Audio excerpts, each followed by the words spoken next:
Hi everyone, welcome to the ultimate guide on how to match into your dream specialty in the world of USMLE. By the end of this video, you will become an expert in matching into any specialty you like, no matter if it's neurosurgery, ophthalmology, plastic surgery, dermatology, the best program in internal medicine, family medicine, and that is my promise. In this video, I have with me somebody very special who was able to match into not only a very competitive program, but also then later match into a competitive specialty. She matched into two specialties. The first one was internal medicine, and then she matched into ophthalmology, which is considered next to impossible. So, hi, Dr. Saloni. It's nice to have you. So, could you tell us about your very atypical journey? You ended up in internal medicine, and then you went into How did all of that play out? Like, how did you decide on IM, opthal? Was this even possible? Could you tell us about that? Yeah. Hey, Manik, thanks so much for having me on your channel. And it's really a good experience to be here and speak with your amazing audience. So, my name is Saloni Kapoor. I am currently an ophthalmology resident, final year at University of Pittsburgh. Sharing my story, I started my medical school in Ames, Delhi. At that time, I was between internal medicine and ophthalmology. I actually did 1 year of ophthalmology residency in Ames, and in the end, I was being told that almost impossible to match into ophthalmology. So I took the internal medicine route and I applied to internal medicine and I matched at University of Pittsburgh into internal medicine. During my first year, I realized that I still preferred ophthalmology. That was a better fit for me as a career choice. So I decided I was going to apply again. During my second year of internal medicine, I applied into ophthalmology residency and I did not match. But I realized what was lacking in my application, worked on those things, and applied again in my third year of residency, matched into ophthalmology that year. And now I've made it to the end. I'm 2 months from graduating. So, could you tell me about your application? Like, what were your scores like? And what kind of a letters you had at the time you were applying for internal medicine, like that got you into UPMC, which is an apex institution in the US. What kind of application did you have? Yeah, I actually don't even remember my step one score. I'll have to look. I think it was in the 250s. I think my step one was maybe in 260 and step two was in 250. It's been a while, but yeah, I think first time I applied in 2019 for ophthalmology. Oh, so going back 2017, I applied for internal medicine. At that time, I have maybe eight, nine publications and a couple more in press and all of that. And so, yeah, one more thing is I don't really look at abstracts as like real research work, or I don't give it the credit. It really has to be a manuscript published for in my eyes to receive credit for doing research. So that's why I'm only mentioning my published manuscripts. So when I applied in 2019, first time in ophthalmology, I had maybe 14 publications. Then 2020, I remember having 20 publications. About five or six of them were first author. I had a couple of book chapters. And yeah, those were my scores. But ultimately, I'm telling you, it was about my letter. And the networking Yeah, that that's where the generated light the words letters come too. from. Okay. Yeah. Wow. So like I have a question. I know ophthalmology is pretty competitive. What happened the first year when you applied for it in first year, right? Like how was, like, did you get any interviews or not really? And if you got any interviews, how many did you get? And what was, like, what did they tell you? Yeah, it's a great question. So, first year, what I realized was that even though my application was really strong on paper when you compare a generic application, as an IMG, you are at a disadvantage. No one's actually looking at your application unless you have a in the program. So, next year, with that understanding, I made a list of these are the programs I'm targeting, and these are the people who will vouch for me at these programs. And so either it was making my mentor call their program director or someone important in the decision making of which residents to take, or directly working with the program. And that's how I got six interviews the next time I applied. But those were all real interviews and they were all considering me. They were all programs that had taken IMGs in the past and someone directly there. So you actually ended up matching in UPMC where you did your internal medicine residency. So I want to ask you, right, like how did you network your way into UPMC ophthalmology while you were doing your internal medicine residency? How did you make your way, network your way into the ophthalmology, and how did you convince them to take you? So, great question again. The first thing that took a lot of courage on my part was just reaching out to ophthalmology program director to say, hey, I am an internal medicine resident in this program right now, but I am interested in ophthalmology. Can we set up a meeting to chat? And he was great. He took out some time to meet me. And I asked him, I was like, I think ophthalmology is a better fit for me. I've already experienced that when I was a resident in India. So how do I match into ophthalmology as an IMG? He was very blunt with me. He told me, as a foreign graduate, you are at a disadvantage because programs in US don't really know what your medical education was like. So you kind of have to overcome that by showing significant research contributions, having good scores, all of that stuff. And so he had recommended a couple of things. First was doing rotation in the department. I had one elective month and I managed to get an ophthalmology rotation in that elective month. So during my residency, I was able to do that. But that 1 month was not sufficient. I kind of need more face time with all the people. So I ended up using like a week worth of vacation time to work with the people that I thought were important in the decision making process. The other thing, and I think this is the biggest like networking hack, is just to work with people on research. I started, I don't know, maybe like 5 research projects with different people in the department. Not all of them went on to get published. A lot of them did, but it wasn't about publishing at that point. It was more about proving yourself as someone who is reliable, who has the skill set to take these projects to completion. And if I don't have the skill set, I know how to find that skill set and learn it on my own or connect to the person who can guide. I think that was such a great point because I get so many requests from so many applicants who are like, can you recommend me to your program without them having worked with me? I actually did it for one of the applicants, and my program director was, have they actually worked with you? So, and I said no. And they're like, so how can you recommend them with your stamp on it? Like, and he was right? They didn't take that applicant, but what I just want to tell every applicant out there is that even if you want a recommendation, a personal recommendation doesn't go as far as a professional recommendation where you can talk about you or somebody else where I've worked with you in a professional capacity and then I can vouch for you. That kind of makes sense. But asking people, can you just recommend me to your program?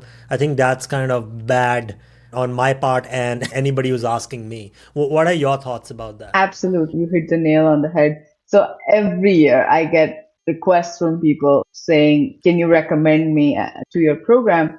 And this is literally my first interaction with them. And they'll be like, we went to like the same high school or something, or like it's very generic connection. And I have not interacted with them in a professional capacity. And I unfortunately do have to turn them down because what leg am I standing when I go up to my program director and say, you should consider this? The advice that I give to these people usually is that you have to start building a relationship with someone way before you can ask them to. And building a relationship can take on many forms.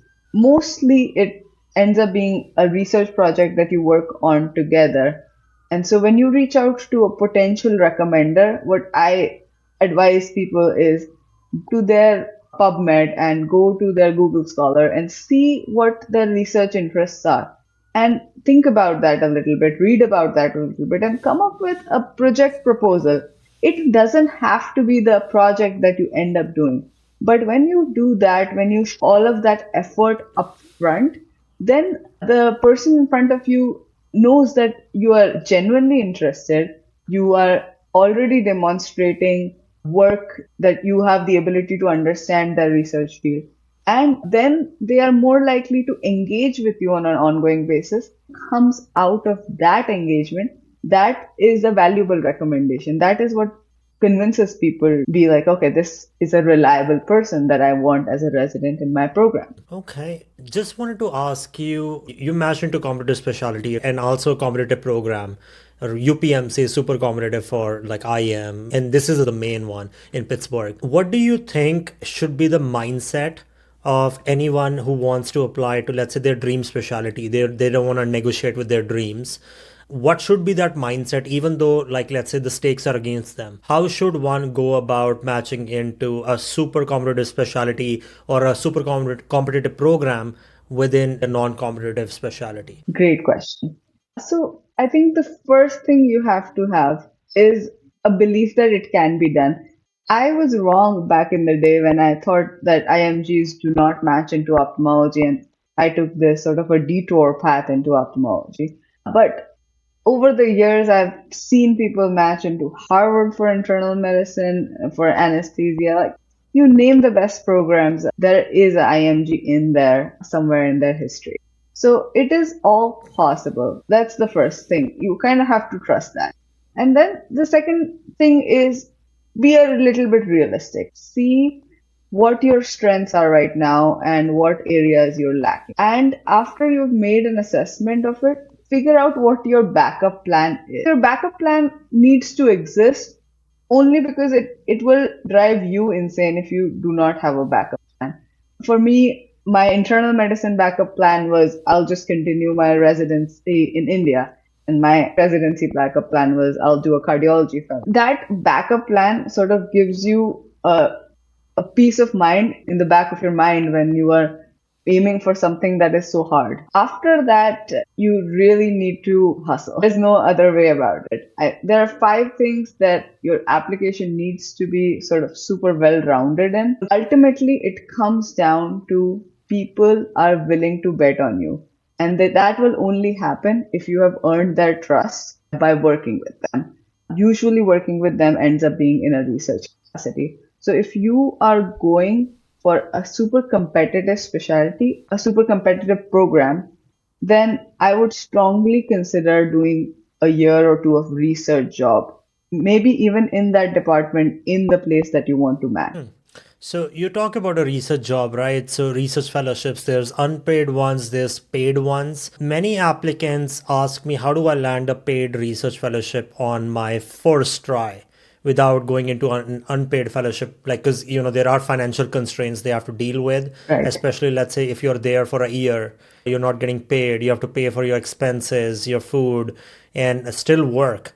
Do you think that's even possible, like landing a paid research fellowship on your first attempt, or do you generally see the trend that you have to do it unpaid for a while, no matter your research CV, and then go to a paid? What are your thoughts on that? So I have had friends who have done it both ways. Usually, landing a paid position right off the bat, you already know the person who's offering you that position through like working with them remotely, or in my friends' case, it was usually an alumni of our institution who had sort of put blind trust into this is someone coming out from Ames Delhi and they're going to be a hard worker. So I'm going to offer them a paid research job on an H1 visa, and they're kind of sticking their neck out for you. So it's possible, but it's rare and it requires you to already know the person very well. The more common route, and unfortunately, maybe the only available route in some specialties, is to start off with an unpaid research. And over the first few months, like really prove that you're contributing to the team, that you're capable, that you're reliable, and then talk to your boss about, hey, can we convert this to some sort of paid job, some sort of stipend? Can I get on this grant? The thing is, like, the bigger your mentor is in terms of how much grants they have, the more they are able to support you. So that's one thing to see. You can see how many grants are supporting your lab before you decide to sign on with them. So again, great advice. I wanted to ask, you said that your perception, right? Like there was one perception changed after you came to UPMC. You discovered, okay, IMGs do match into ophthalmology. What were the other perception changes you've had over the years since you've been working in opthal? You've been working with other applicants who match into like their dream specialties. Any other perception changes like that, like most IMGs don't even think of Yeah. that So, could be relevant? Yeah. I mean, I and you as well, we were both, medical students in the Indian medical system where it's very metric based. So, okay, you get these many marks and you qualify for this seat in this institution.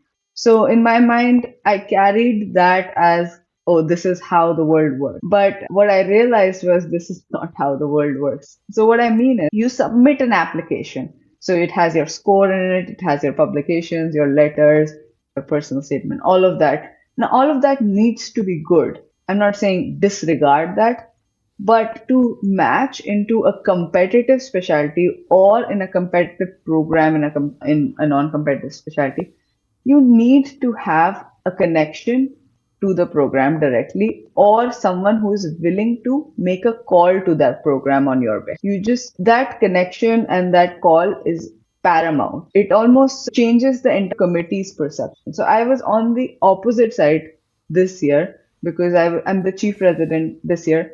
I was interviewing candidates, and the once I got a call from one of the faculty members saying, hey, this guy has been my research assistant for the past 2 years and he is phenomenal. Like, you have to take him in the program. He's going to be an asset to the program. That's a done deal. I mean, I'm going to put that guy over someone else who may have the perfect CV, but because my mentor, who I trust, has demonstrated that they have full trust in this candidate, that outweighs it, outweighs the paper application. It's funny that like so I was reading about how US and other developed economies are different from maybe India and other countries which are developing, in that US is a high trust society and India is a low trust society, and like other developing countries are a low trust society. And I think that's why in India and other countries, like, these metrics are more important than the endorsement that you're getting, versus in the US, because the trust is so high, the endorsement goes higher than what a metric can give you. What are your do you agree with that, or Yeah, am I wrong? you chose the exact word that I should have used all along. Endorsement is the right word here. You need that endorsement from someone. And yeah, great point about US being a high trust society. I never thought of it that way, but you see examples of that all the time. Like, you can walk into a cafeteria and like just pick up food. They trust you that you'll stop at the payment counter and like pay for your food. If this was a setup in India, like, no one's gonna trust you to pay before you leave when you have the ability to just take the food and leave. Yeah, I think that was the kind of aha moment I had, because I was watching this podcast about high trust versus low trust societies and how they work. And I was like, this connects so well. And that kind of explained why I was talking with my dad. And I was like, why don't we do USMLE kind of stuff in India where you have to interview? You just can't have scores. His point was there'll be so much corruption that it will destroy everything. And that's why like he got into PGI, and that was my question. There used to be interviewing at that time in PGI, which is one of the apex institutions before, but they had to like cancel it out because of the amount of corruption that they were having. And I think that kind of explains like why our mind is like score seat, Yeah, and they are like, no, networking seat. yeah, Right. I want to ask you, so you've learned a few things that I did not learn. Like we were talking about, I used to think that ACGMA, once it funds one of your residencies, the other residency, it will not fund. So for example, in your case, you did internal medicine and then you ended up going into opthal. My perception was that they're not going to fund it. So they have to find funding from another spot. I don't know why that was told to me. Maybe they made an exception in your case. So, like, could you tell me a bit about like what other myths that you have heard across that you don't think are true? One of them is this ACGME thing, which of course isn't, like, I don't think it's true, but anything else? yeah. I think you hear a lot of things like that. I used to hear that a lot too. So I would go to like some programs and they'd be like, "Oh, are you sure? Like, ACQ can fund it?" I was like, "I don't know, man. You figure it out." And ultimately, like, I did it, so I'm sure it's possible. I think a lot of these things are just sort of barriers. These are imaginary barriers built by programs to sort of keep the people out who don't want it a lot. And so it's like an easy way to refuse you. So you're like, oh, the law, something about the law doesn't allow. me to take you on. Otherwise, I would. It's a polite way to do it. What else? Another thing I think I learned through this journey was I was told in the beginning when I started on my H1B that to get to EB1 and a green card, you need like, I don't know, 200, 300. Sometimes people were quoting 1,000 citations on your papers. So I didn't apply until I felt like I had a good amount of citations. And then when I actually ended up talking to the lawyer, they were like, it doesn't matter. We can work with whatever citations you have. But so another thing I learned was you just have to start that immigration process kind of early and don't wait for like your citation count to be up to mark. And asking about you, you recently got your EB1A, right? Green card. I was like, this was in 2022. I've heard for Indians it takes like 10, 20 years down the line. How was your experience in getting the EB1A? Was it fast? Like, did it take 6 months, a year? How long did it take for you? And were there like anything that like IMGs or doctors all over the world might not anticipate that you think can be helpful? Yeah, so I think the first step is just talking to a lawyer because to meet EB1A criteria, there are 10 criteria, and usually you hit three of them. Sometimes you hit four of them. The requirement is that you match for three of them.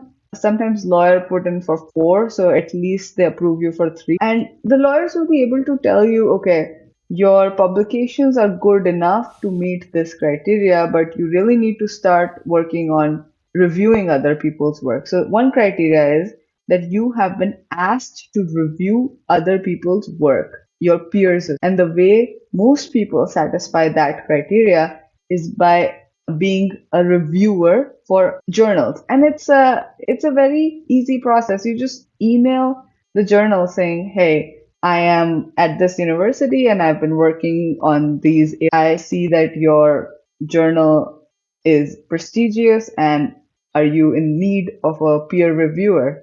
They'll almost always say yes because they have nothing to lose. You're offering your services for free. Then they'll start sending you manuscripts to peer review. And obviously, like you have to know about the topic to be able to peer review it. But if it's in your domain, you should be able to do that. And you need at least 10 of them to meet that criteria. So that was one thing I wish I knew earlier and I would have started doing it because meeting that criteria after I contacted my lawyer took maybe a 6, 7 month time. Then you have to put together a lot of documentation. So for me, from contacting my lawyer to filing was about a year. And then from filing to getting it approved, I had a RFE was another 6 months. So about a year and a half. Gotcha. So what I'm getting is it's not as hard as some people might make it to be. It's not that hard if you know the right way.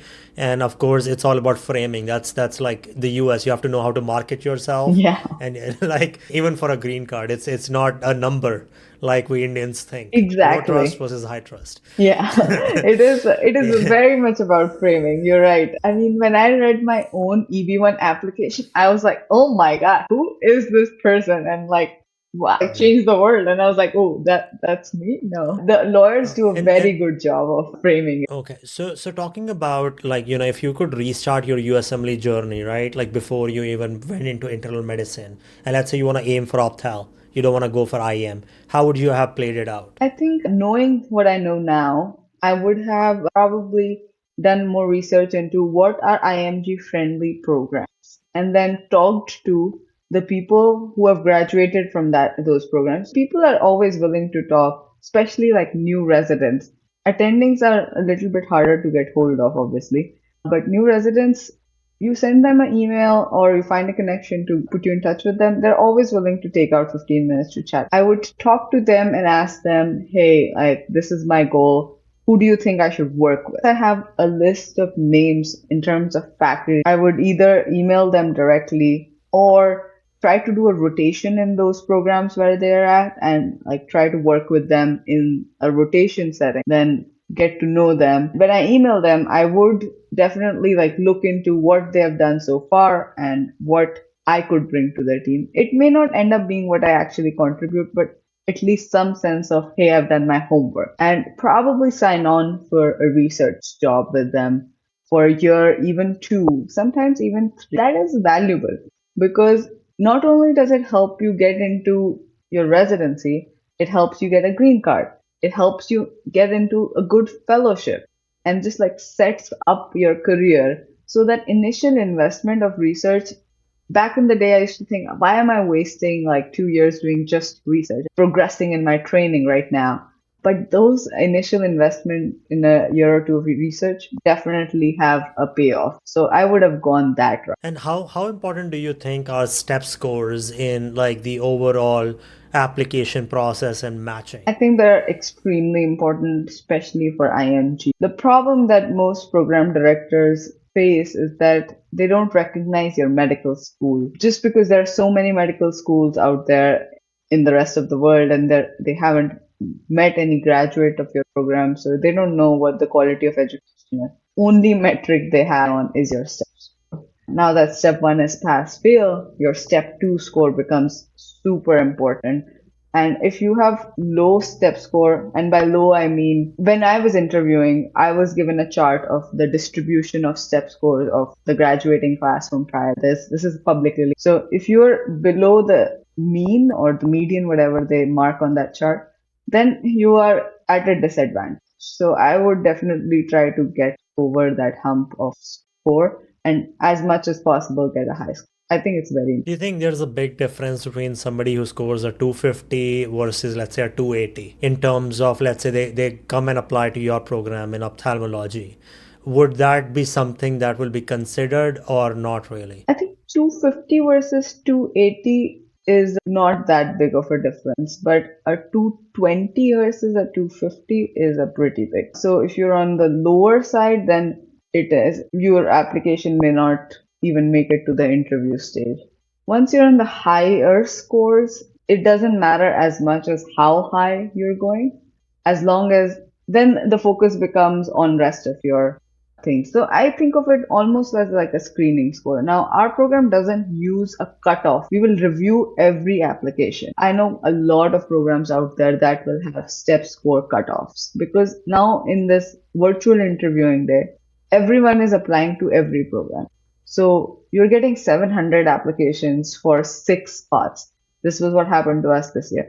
And reviewing 700 applications holistically is a big task. So I've heard that there are programs that are using cutoffs for that. You have to be above there to just get your application looked at. What about, I think one of the ways that the NRMP has tried to mitigate this kind of application inflation is through signals, right? This year we had signals. Last year, I think we also had signals. What do you think about like the signaling strategy one should have? Like, do they actually matter or not really? What are your thoughts on that? So I have discussed about the signals with my program director. It seems like the community is sort of evolving its thoughts about signals. So every program is using it very differently right now. I don't think there is good advice to be given, at least from what I know. You may know better because you are more involved with the USMLE and IMG match sort of community. From what I know, our program used it. We had selected people for interviews, and then we had an excess of people that we had selected for interviews and how many interview spots we had available. Then we used signals at that stage to offer interviews to people who were more interested than others. But programs have been in very different fashions. Yeah, I don't think I have Yeah. good advice to give Some right now. programs would not interview you if you don't signal them. Like that's kind of like signaling them doesn't guarantee an interview, but they would not interview you if you don't signal because like there are so many signals that they already have. And it's really dependent. Like in some programs that are perceived as really IMG friendly, everyone's giving them the gold signal. And because of that, it's kind of useless, but you can kind of like run yourself out of the race for them if you don't signal them. So it's kind of like it gets really confusing. In other programs where you might not have a lot of international graduates thinking about signaling those programs, but they do take international graduates, I think there your signal could kind of go like somewhere. Because right, they're not getting as many signals. Now somebody signals them, that means it's more important than not. It's kind of very interesting. It's like a dating game. Yeah, If you have too many super likes, who cares, right? It's funny. Like and actually, I think they took it from All the Probably, dating yeah, apps, the same concept. Yeah, exactly. they're just copying Tinder now. Yeah, when I first heard Yeah, about but it, I I was think like, this is Tinder in they should, you know what they should do? They should get the swipe thing. That's it. Now we should all start swiping make it on easy. applicants. Applicants should swipe on us. It'd be way more fun. Yeah. See, I that want to brings ask, me also to ask you like, yeah, a good point. yeah, yeah. Even before you, like all of this signaling, before matching into a competitive specialty, you already, like, if you're not going in knowing that these are like the five places that I will potentially match at, then you are not playing the game right. Because you Hmm. already should have like some connections in those.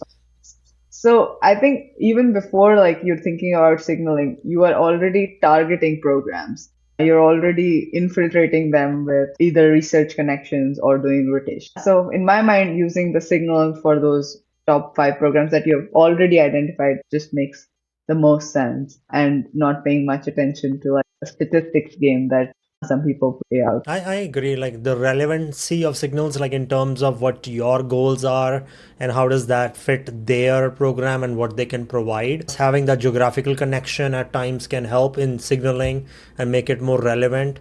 And plus, what you're saying, connections, knowing people, having alumni there, maybe from your college, that plays a significant role of where the signal will go, right? That's kind of, yeah, the way I think about it. I wanted to ask you, so you dual applied while you were in internal medicine for cardiology fellowship and also ophthalmology residency.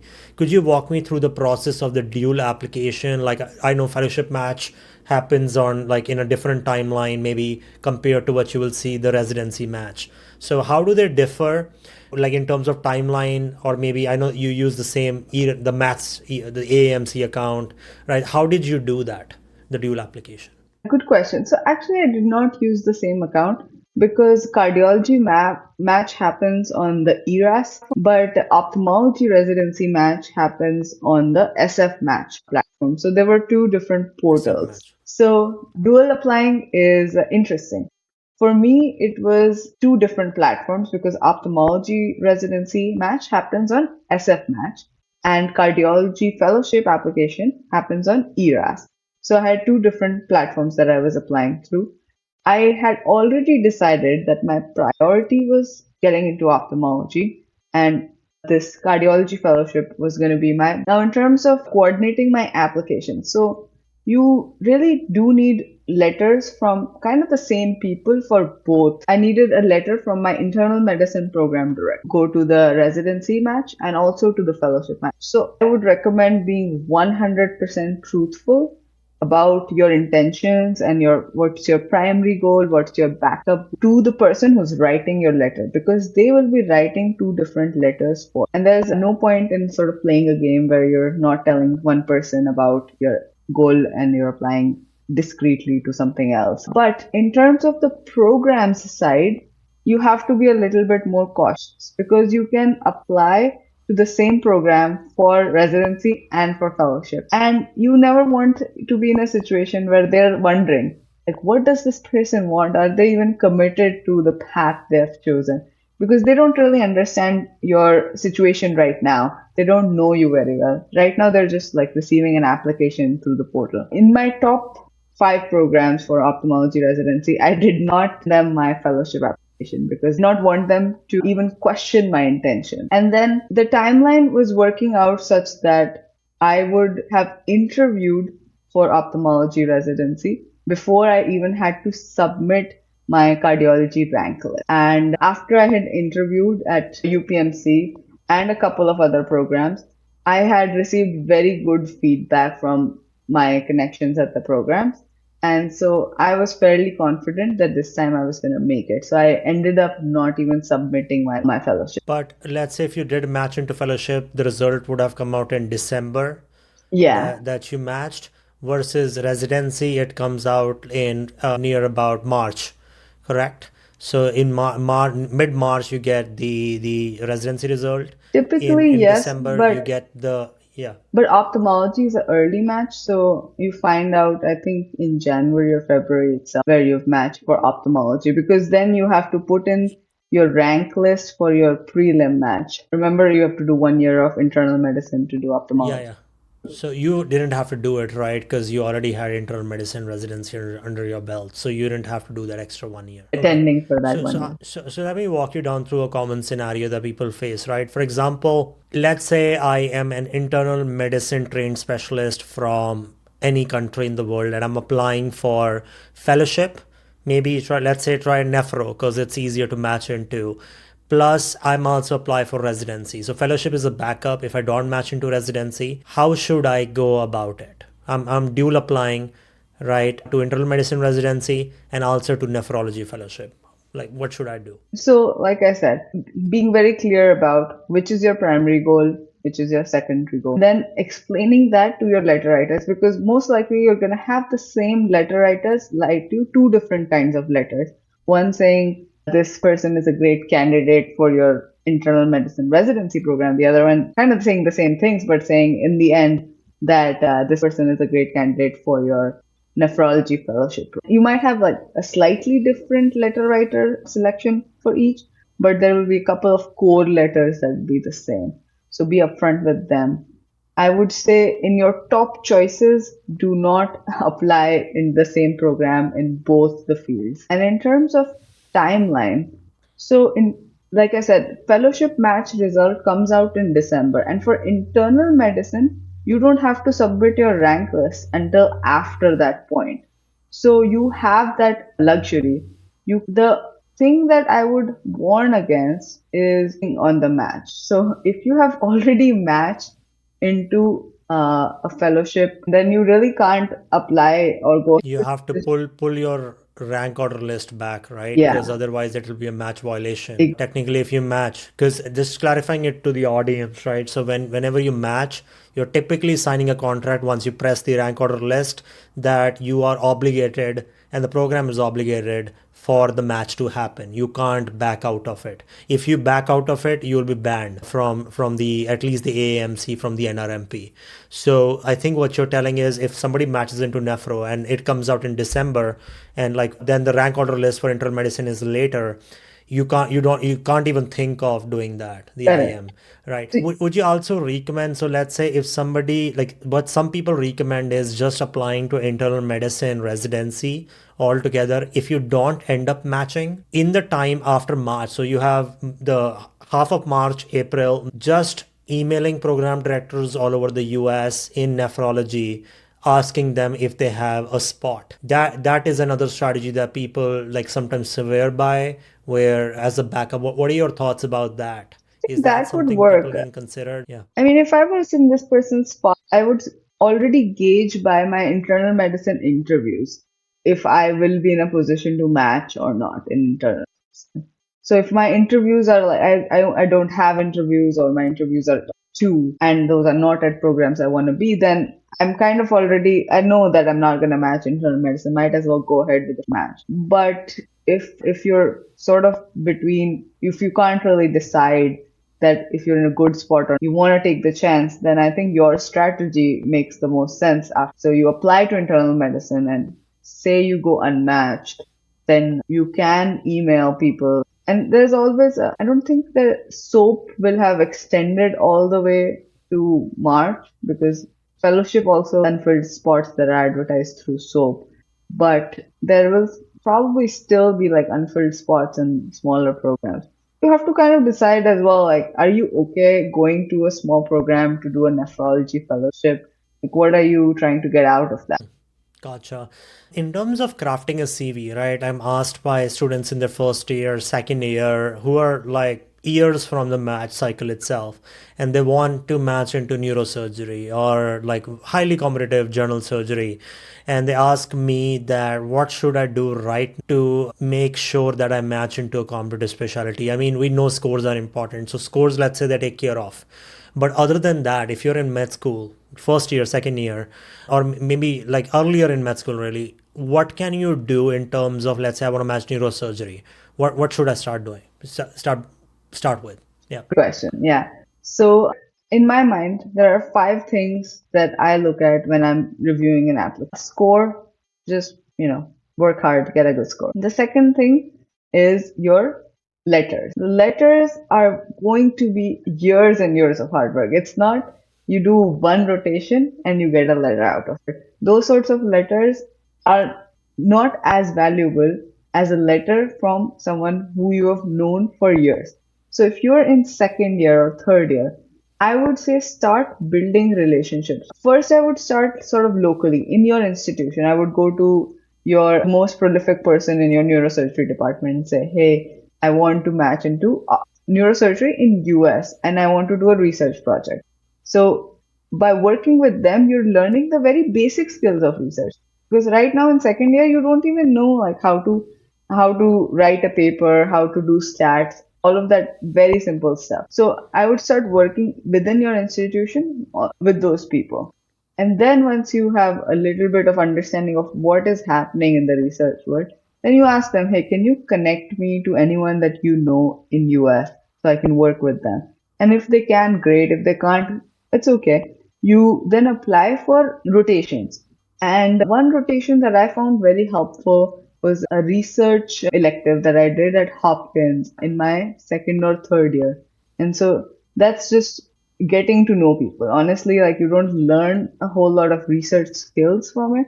It's just being in that environment and identifying potential mentors. I would start talking to these people and, setting up calls about can we work on a remote project, something like that. Once you're done with medical school, then you would have a good idea of these are the potential places that I can consider doing a research job at with the goal of maybe matching in the same program where you're doing your research job or like knowing, okay, these are IMG friendly programs and I will ask my mentor to make phone calls over. And so that would be the path that I would. What about, I always tell students to look up, like, for example, for psychiatry, right? You can join the APA website. Like, membership for students is free. And they do virtual events all the time, right? And in those virtual events, you get to know, like, these are people from maybe Harvard and they're giving a seminar, and you can ask questions and try to network. My question is, how effective do you think that could be? Just like, because I've seen people where they were in med school, they wanted to go to, let's say, neurology, and they attended, like, they helped one event happen, so they organized one event which was virtual for that organization in their country, got to know the chair of, let's say, a certain institution, and later when they were applying, they were able to pull on that contact to get an interview and match there. That was one way. But what are your thoughts about, like, just like, and these organizations they don't even charge a lot of money to students. Yeah, What are your thoughts about that? that's a great idea, Manik. I personally did not do any of that, but you want with someone on something. Research is like the most easiest thing that you could work on with someone, but organizing an event is another project essentially that you're working with someone on. And if you do a good job and you show that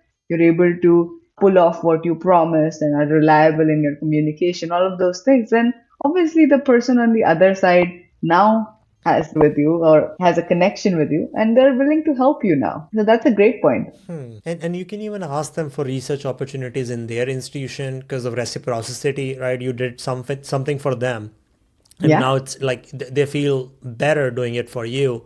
So that's something else I tell people is just join, like, go to whatever professional organization for that certain specialty and try to look for events for students, and there's always events happening, and participate virtually.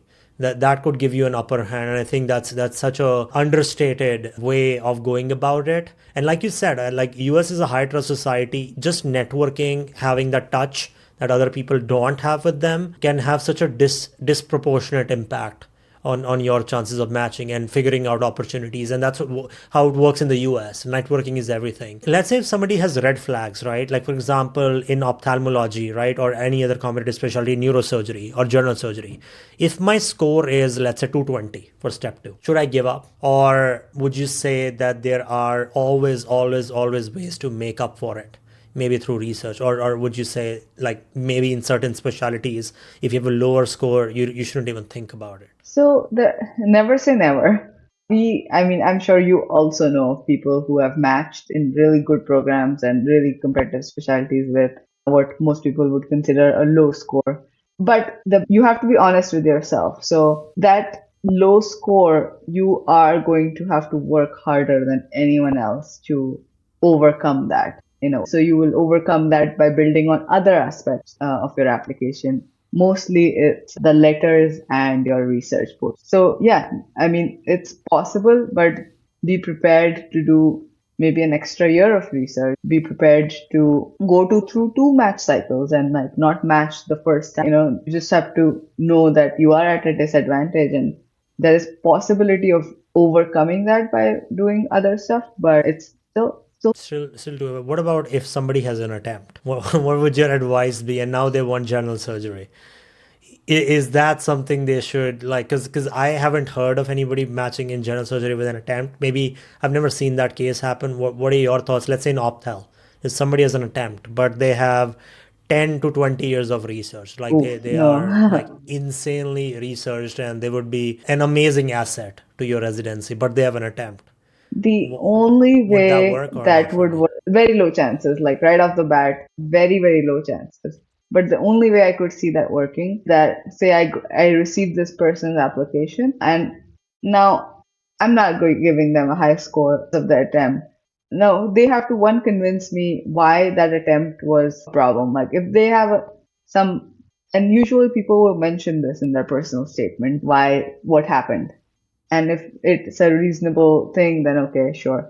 But the really big thing that has to happen is you need someone in your corner. You need basically someone who's either the program director, associate program director, or like the chair of the program. Someone who is very powerful and to have absolute trust and to the point that they're willing to tell everyone else. And ultimately, all the interviewee committee like sits down and makes a rank order.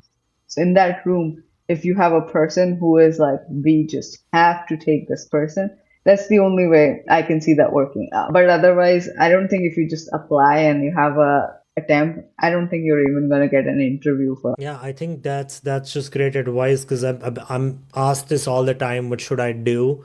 And I give them similar advice that you have to know somebody very powerful in order for your application to not be thrown in the trash bin. At least for very community specialties. If it's a non-community specialty, if you look at the data, there's a NRMP program director survey data Hmm. where most general surgery, like especially general surgery, they wouldn't even consider you. Yes. Versus if you look at family medicine, I think about 50 to 60% of family medicine PDs are willing to oversee that attempt when they're looking at the application. Psychiatry, it's like 30%, and internal medicine, it's quite low, like 20%. So based upon that, I think that data, somebody can think about where they should apply and not. And like just exploring the NRMP program director survey, like it goes into how interviewing plays into the chances of you matching, one of the most important things in the end. So just looking at data and then based upon using like that data to guide your choices. So I wanted to finally ask you, thank you so much for your time. What would your final advice be after, you've walked this path, gotten a green card, done two medical degrees, internal medicine, now opthal, now you're going for a fellowship. What, like if somebody has a dream of coming to the US and they're just starting, what would your advice be to them? Like just like you would give to your brother or sister, what would you tell them? The biggest thing for me was realizing that anything is possible. Whatever you specialty you want to match into, it is possible. It's just going to require a lot of work and trust yourself to be able to put in that work. And the second thing that I didn't know and I would tell my younger sibling is that it really matters who is rooting for you and who is picking up the phone to make those phone calls for on your behalf. So really work on those connections and foster them. And doing research is one way, but there are so many ways to build that connection. It's ultimately a human connection. So proving that you are a good person and a reliable worker is ultimately what people are looking. Thank you so much for your time. And Saloni, if people want your advice or they want to hear more from you, where can they find you out? Oh yeah, so I recently started a YouTube channel. It's called I Kapoor, Ekapoor. You can also search for me by my name, Saloni Kapoor. And I sometimes put out videos there. And if you comment and leave a question, I'll make a video about it. I watch her videos. She gives amazing, great advice, which is very actionable. So please make sure to go to her channel and like, subscribe, all the good stuff.